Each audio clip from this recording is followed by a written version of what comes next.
You know, it's pretty wild to think that just four letters, ENFJ, could become a central part of a country's political story. But that's exactly what happened.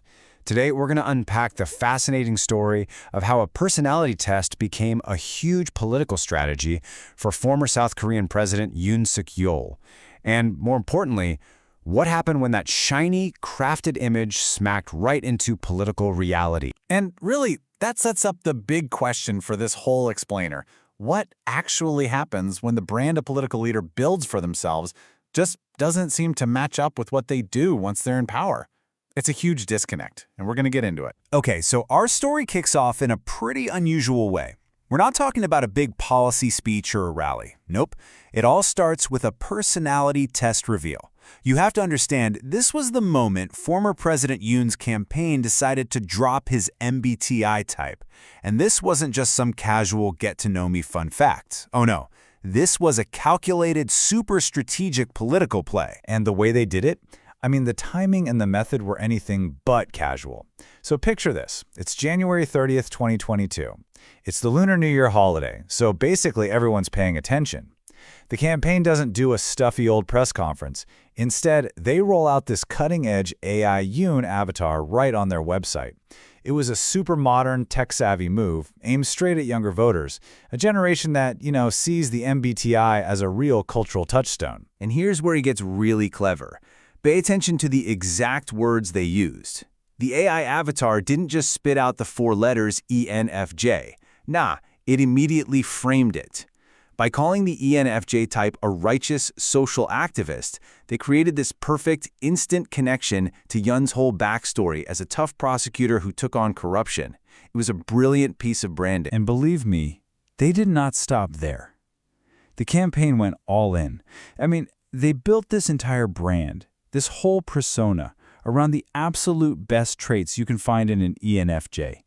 They were literally crafting the perfect image of an ideal leader for a modern South Korea. The strategy was crystal clear. First, they paint him as a born leader, just brimming with charisma and passion.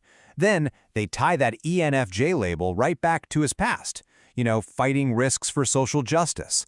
And to really boost his image, they drew a direct line to, get this, former U.S. President Barack Obama, another well-known ENFJ.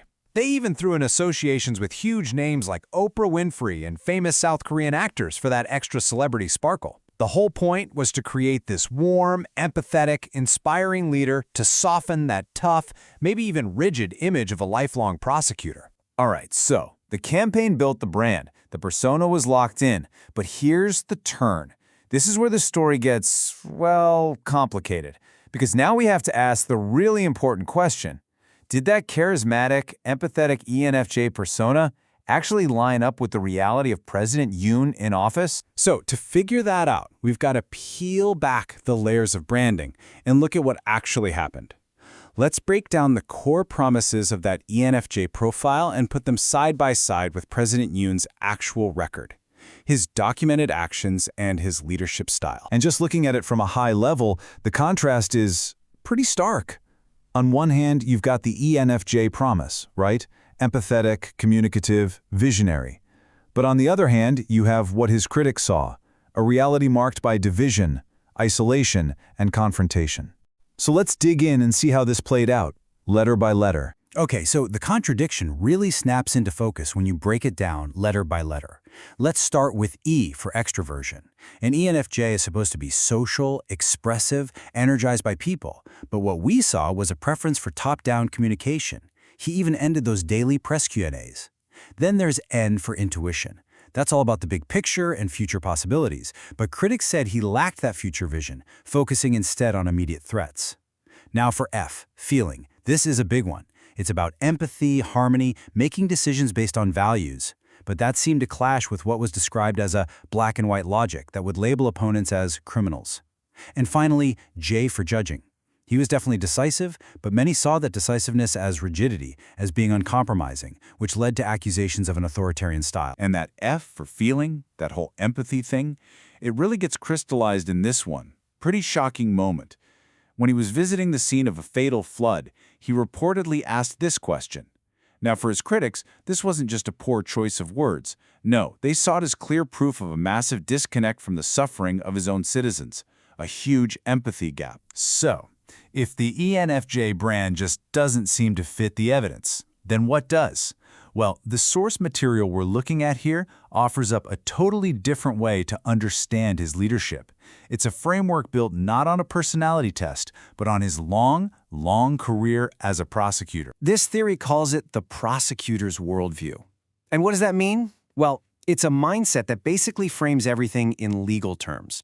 So political disagreements, they aren't things you negotiate, they're court cases you have to win. Your political opponents, they're not people you debate with, they're potential criminals. And the solution to a problem? It's not about finding compromise. It's about investigation and punishment. According to this analysis, this worldview is built on three main pillars. First, there's a binary logic. The world is just black and white, good versus evil, allies versus enemies. Simple as that. Second, there's inflexibility.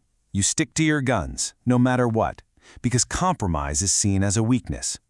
And third, there's a deep belief in hierarchical order.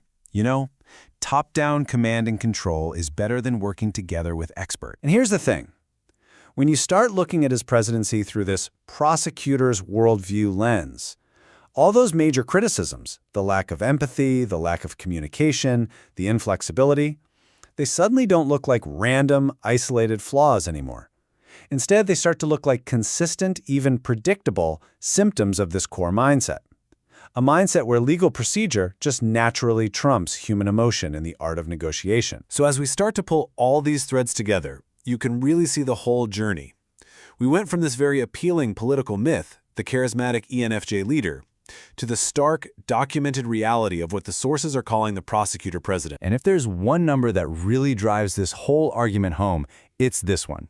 26. 26 years. That is how long Yoon Seok-yeol spent as a prosecutor. The source argues that being embedded in that intense, hierarchical system for so long was way more influential on his leadership style than any four-letter personality type could ever be. It's like his default operating system was set to prosecutor, not politician. So, what are the big lessons we can pull from this story? Well, for one, it's a huge reminder of the risks you run with political branding that's all about image and not so much about substance. It also shows just how tough it can be for a so-called political outsider to make that transition to national leader. And maybe most importantly, it's a powerful lesson in just how crucial empathy and compromise are for a democracy to actually work. It seems the very things that made him seem like an appealing outsider ended up being his biggest challenges in the day-to-day grind of politics. And all of this leaves us with one last, and I think really critical question. And this one goes way beyond just this one case. When a leader's public brand and their actual actions are constantly pulling in opposite directions, what's the ultimate cost? Not just for their own reputation, but for the trust that all of us place in our governments and in the entire political process.